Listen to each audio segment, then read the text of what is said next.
Hi, welcome to How to D&D. My name is Fred Weller and today I'm going to talk about Dungeons & Dragons. This is a review of Candlekeep Mysteries.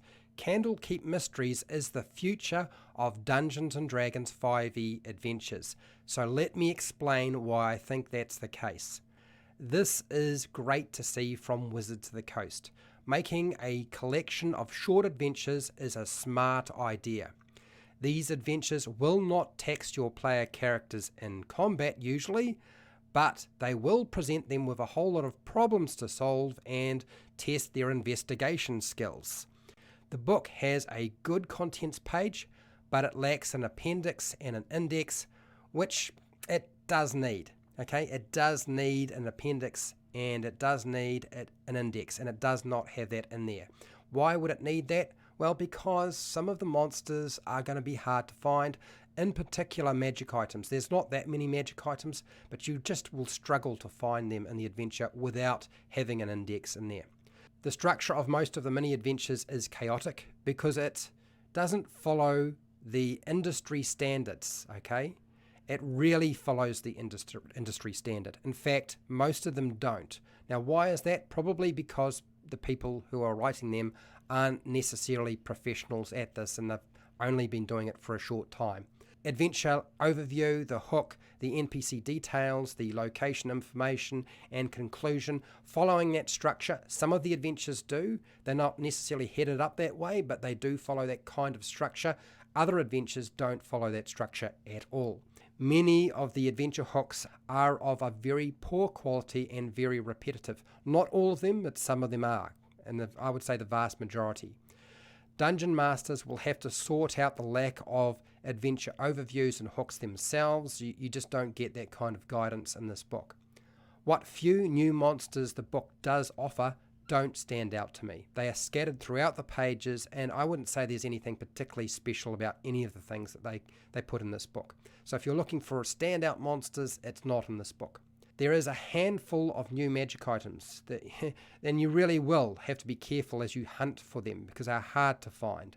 The stories behind each book related to the different adventures are wonderful. I think the little paragraph to 2 or 3 paragraphs they give on each book is excellent content, and I loved reading those sections. Most of the small adventures have exceptional and unique mysteries to explore. These are very good adventures in terms of the ideas behind them. The artwork is colourful, cartoony at times, but still evocative in my opinion. The maps consist of Dyson's very practical, clear, simple black and white style. I actually like this style. In the past I had a beef about it, but I think it's actually the smart route to take. This is the worst case of short story layout I have experienced from Wizards of the Coast. Now, Wizards of the Coast has done Tales of the Yawning Portal and Ghosts of Saltmarsh. Okay, they've done those adventures for Dungeons & Dragons 5e. But in terms of adventure layout for short adventures, this is very poorly constructed in my opinion. A lot of third-party publishers do it better than this book does. That's a shame. The pull-out map in the back of the book it's pretty general. It's a general area layout for the castle. It's only single-sided. They haven't used both sides. And I would say it's almost completely useless to you as a productive tool. Any kind of tool whatsoever.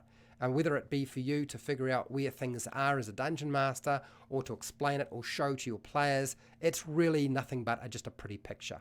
The Candlekeep Mysteries is the only Dungeons & Dragons 5e adventure book to go bestseller on Amazon in half a day.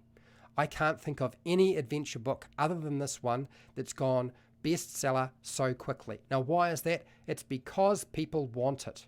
Wizards of the Coast will make more of these adventure anthology books. I'm sure of it because it is such a great idea and because they sell so well. Hopefully, Wizards of the Coast does a better job next time because this should have been the future, and this will be the future of adventure books for Dungeons & Dragons 5e, in my opinion. These adventures are not suitable for a beginner dungeon master. but helpful to an immediate and somebody who's intermediate to experienced in terms of Dungeon Master experience. They will do fine, but a beginner Dungeon Master might struggle with these.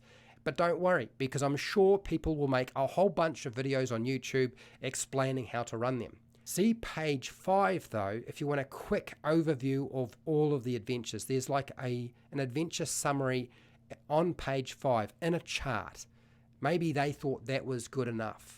But if you wanted to have an idea of sort of what level the adventure is for and what the story is, you get a basic idea on page 5.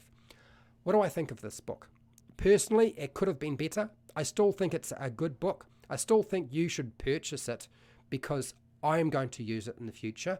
I would imagine that other Dungeon Masters will probably use this book more often than not because you can run the whole thing as you like, as just a whole campaign. It wouldn't be that hard, I would imagine. Or you could just pull out adventures and use what you want and incorporate it into your own campaign. Candlekeep Mysteries is an excellent book. Now, if you found this review useful, fantastic. I have hundreds of videos for players and Dungeon Masters you are welcome to go and check out. If you want to support the channel so I keep doing video content like this, you can through my Patreon page, the Amazon affiliate links down in the description, the merchandise shelf underneath all of my videos, or just watch my videos, that's fine too. Make sure to share, like and subscribe, hit the bell button to be notified when I go live and when I publish new videos, and hey, till next time, keep rolling those 20s.